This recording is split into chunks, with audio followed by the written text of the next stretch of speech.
நாளின் செய்யும் வினிதானின் செய்யும் என நாடி வந்த கோழியின் செய்யும் கொடுங்கூற்றியன் செய்யும் குமரேசர் இரு தாளும் சிலம்பும் சதங்கையும் தண்டையும் சண்முகம் தோளும் கடம்பும் எனக்கு முன்னே வந்து தோன்றினே. உலகமெங்கும் வாழ்ந்து கொண்டிருக்கும் ஸ்ரீ குபேரன் டிவி நேயர்களுக்கு சைதை ராஜாவின் அன்பான வணக்கங்கள். கேட்டை நட்சத்திரம் கோட்டை கட்டி ஆழ்வாங்கன்னு சொல்லுவாங்க. அப்படி ஒரு சிறப்பான ஒரு நட்சத்திரம் கேட்டை. புதனுடைய ஆதிக்கம் நிறைந்த நட்சத்திரம்.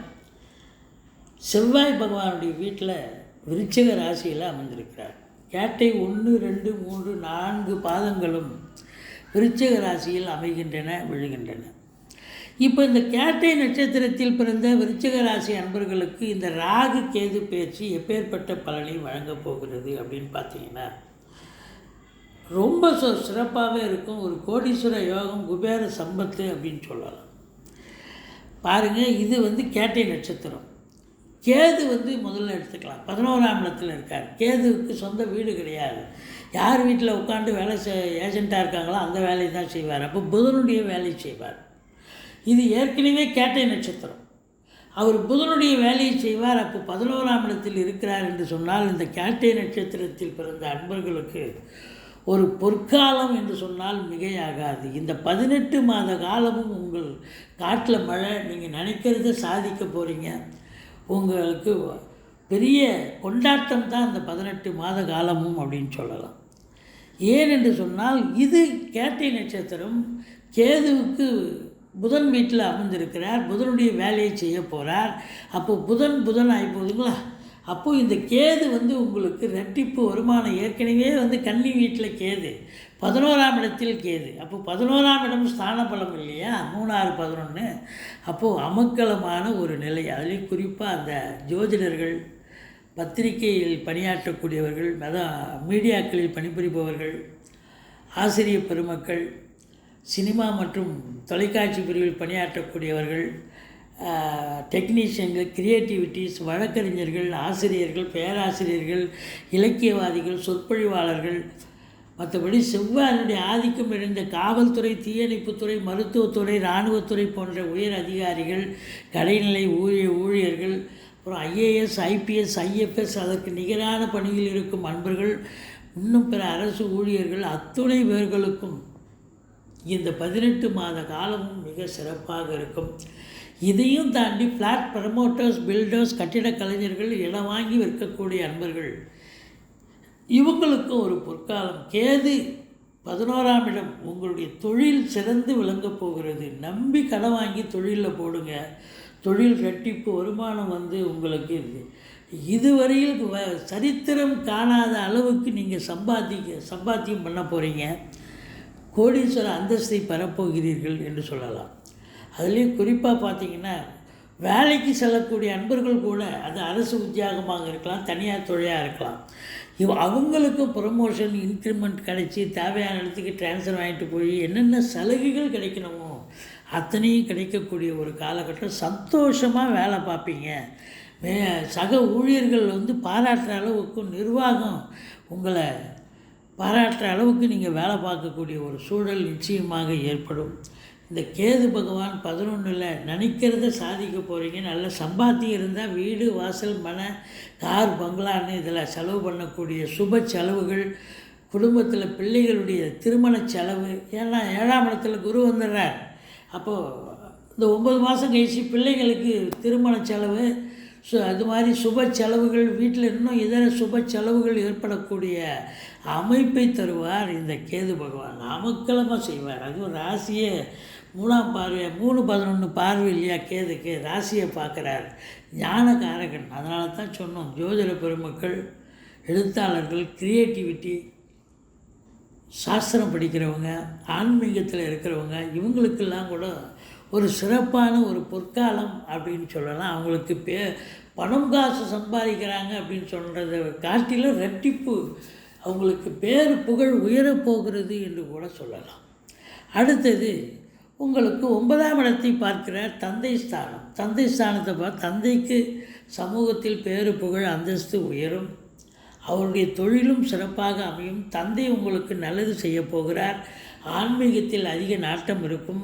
வெளிநாடு போய் சம்பாத்தியம் பண்ணுவீங்க. இல்லை ஏற்கனவே நான் வெளிநாட்டில் இருக்கிறேன்னா இன்னொரு வெளிநாட்டுக்கு போய் சம்பாத்தியம் பண்ணலாம். அது குறிப்பாக இந்த காலகட்டங்கள் விருச்சிக ராசியில் பிறந்த இந்த கேட்டை நட்சத்திரத்தில் பிறந்த அன்பர்கள் உங்கள் பிறப்பு ஜாதகத்தில் வெளிநாடு போகணும்னு சொன்னால் இந்த காலகட்டத்தை பயன்படுத்தி கொள்ளுங்கள். கண்டிப்பாக வெளிநாடு போய் சம்பாதிக்கிறது இல்லை ரொம்ப சிறப்பாக அமையும். உயர்கல்விக்காக கூட செல்லலாம். மற்றபடி ஒரு சிலர் ஆன்மீக பயணமாக கூட போயிட்டு வரணும், ஆத்ம திருப்தி கிடைக்குங்க. ஸோ கேது பொறுத்தவரையிலையும் ஒரு கோடீஸ்வர யோகத்தை கொடுக்குறார். அதுலேயும் முதல் 9 மாதத்தை விட அடுத்த 9 மாதம் இன்னும் சிறப்பாக இருக்கும். உங்கள் காட்டில் மழை அப்படின்னு சொல்லலாம். ராகுவை பார்க்கலாம் வாங்க. ராகு 5ஆம் இடத்துல இருக்கார். 5ல் ராகு இருந்தால் அவர் குருவனுடைய வேலையை தான் செய்வார். கல்வி, உயர்கல்வி படிக்கிறீங்களா? வெளிநாட்டுக்கு போய் படிக்கிறீங்களா? எம்எஸ்சி, எம்ஃபில், பிஹெச்டி, டாக்டரேட் எதுவும் வெளிநாடு போய் படிக்கக்கூடிய உயர்கல்வி இல்லை உள்நாட்டிலே படிக்கக்கூடிய உயர்கல்விக்கு ஒரு பொருத்தமான ஒரு காலகட்டம் அப்படின்னு சொல்லலாம். கண்டிப்பாக உங்கள் தீசிஸ்லாம் சப்மிட் பண்ணி நல்ல சக்ஸஸ் அடைவீங்க, அப்படின்னு டாக்டரேட் வாங்கிடுவீங்க அப்படின்னு சொல்லலாம். ஆனால் பூர்வீகத்தில் ஏதாவது ஒரு பிரச்சனையை கொண்டு வருவார். வரப்பு சண்டை, வாய்க்கால் சண்டை, பங்காளிங்க சண்டைன்னு ஏதாவது ஒரு பிரச்சனை கொடுப்பார். குலதெய்வ வழிபாடு பண்ணுங்கள். ரிஷிகள், முனிகள், குருமாருடைய ஆசீர்வாதம் வாங்கிட்டு போங்க. தலைக்கு வருது, தலைப்பாட போகும். ஆனால் பூர்வீகத்துக்கு அடிக்கடி சென்று வருவீர்கள் அப்படின்னு சொல்லலாம். அங்கே ஏதாவது ஒரு லிட்டிகேஷன் ஆகிடும். இல்லை கோயில் நிர்வாகத்தில் நீங்கள் ஆலய வழிபாடு, அதில் ஆலயத்துக்கு நீங்கள் நன்கொடைகள் வழங்குறது, அப்படி கூட நீங்கள் போயிட்டு வரக்கூடிய அமைப்பு ஏற்படும். ஆனால் 5ல் ராகு அநேக குழந்தை பாக்கியம் இல்லாதவர்களுக்கெல்லாம் குழந்தை பாக்கியம் கிடைக்கும். அதில் ஒன்றும் மாறுபட்ட கருத்துக்கு இடம் இல்லை. ராகு பார்வை அப்படின்னு பார்த்தீங்கன்னா 7ஆம் இடத்தை பார்க்க போகிறார். அங்கே 7ல் 9 மாதத்துக்கு 9 மாதம் வரைக்கும் தான் ராகு பார்வை இருக்குது. அதுக்கப்புறம் அங்கே குரு போயிடுவார். அப்போ குரு போயிடுறாருன்னு சொன்னால் ஒன்றும் குறை கிடையாது. அப்போது கணவன் மனைவி ஒற்றுமை, திருமண வயதில் இருக்கும் அன்பர்களுக்கு திருமணம் கைகூடும், ரொம்ப சிறப்பாக இருக்கும். இன்னும் இளைய சகோதரத்துக்கும் உங்களுக்கும் தான் கருத்து வேறுபாடு வரும். எடுக்கின்ற முயற்சிகள் காலதாமதத்தை ஏற்படுத்தி தருவார் ராகு. ஆனால் கேது இம்மிடியேட் எஃபெக்ட், உடனடியாக சக்ஸஸ் பண்ண கொடுப்பார். ஸோ மொத்தத்தில் இந்த முதல் 9 மாதம் ஏன் அப்படின்னா, இந்த முதல் 9 மாதம் 6ல் குரு, 4ல் பகை இருந்தாலும் கேதுவினுடைய சஞ்சார நிலையின் காரணமாகவும் பார்வை பலத்தின் காரணமாகவும் உங்களுக்கு ஒரு சூப்பரான ஒரு காலகட்டம். அதுக்கப்புறம் 9 மாதத்துக்கு அப்புறம் உங்களுக்கு குரு ரிஷபத்துக்கு வந்துடுவார். அங்கேருந்து அவர் கேதுவை பார்க்க போகிறார். இன்னும் குருவால் நன்மை, கேதுவால் டபுள் நன்மை, 3 ட்ரிபிள் நன்மைன்னு சொல்லலாம். ஏன்னா குரு பார்வை வேறு கிடைக்க போகுது.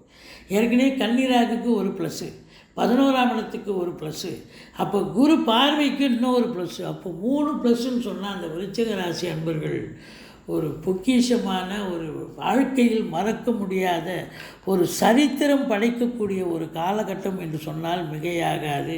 கோடீஸ்வர யோகம், குபேர சம்பத்து கண்டிப்பாக உண்டு. கேட்டை நட்சத்திரம் 1, 2, 3, 4 பாதங்களில் பிறந்த விருச்சிக ராசி அன்பர்களுக்கு இந்த 18 மாத காலமும் ராகுகேது பயிற்சி அற்புதமான பலனை தரப்போகிறது. யோக பாக்கியங்களை பெறப்போகிறீர்கள்.